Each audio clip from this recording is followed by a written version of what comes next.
Hi friends. పూర్వకాలంలో ఉండే రాజులందరూ అశ్వమేధ యాగాలను చేసేవారు. అసలు ఈ అశ్వమేధ యాగాలను రాజులు ఎందుకు చేసేవారో ఈ వీడియోలో తెలుసుకుందాం. మన పురాణాలలో రాసిన కథల ప్రకారం ఈ అశ్వమేధ యాగాన్ని కరువుతో ఉండే ప్రాంతాలలో వర్షం పడడానికి చేస్తారు. అందుకే ఈ యాగాన్ని అశ్వమేధ యాగం అని అంటారు. అలాగే అశ్వము అంటే నీరు అని అర్థం. అలాగే మన పురాణాల ప్రకారం సదాబ్రద బ్రాహ్మణం అనే కథలో సోముడు కంటి నుండి నీరు కారినప్పుడు దాని ద్వారా గుర్రం పుట్టింది.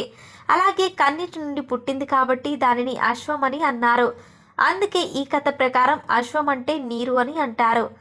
ఆ నీటి కోసం ఈ యాగాన్ని చేస్తారు కాబట్టి దీనిని అశ్వమేధమని అంటారు.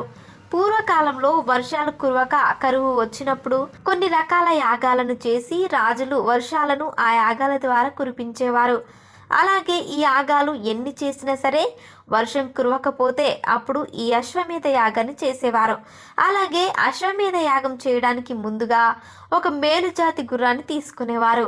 ఆ గుర్రాన్ని అన్ని రాజ్యాలలోనూ స్వేచ్ఛగా తిరిగేలాగా వదిలేసేవారు. అలాగే ఈ గుర్రం రక్షణ కోసం ఈ గుర్రం వెనకాల ఈ యజ్ఞం చేసే రాజు రాజ్యంలోని రాజకుమారుడు ఈ గుర్రానికి కాపలాగా వెళ్ళేవారు. అప్పుడు ఈ గుర్రాన్ని చూసిన రాజులు ఈ గుర్రం ఉండే రాజ్యంలో కరువు ఏర్పడిందని గుర్తించి తమ రాజ్యంలో ఉన్న ఏనుగులను అలాగే డబ్బును ఇచ్చి సహాయం చేస్తారు. లేకపోతే ఆ రాజ్యంలో ఉండే రాజులు ఆ గుర్రాన్ని బంధిస్తారు. అప్పుడు ఆ గుర్రం వెనకాలే వచ్చిన రాజకుమారులు ఆ రాజుతో యుద్ధం చేసి ఆ రాజ్యాన్ని తమ సొంతం చేసుకుంటారు. అప్పుడు ఆ రాజ్యంలోని సంపదను తమ రాజ్యానికి తీసుకుని వెళ్తారు.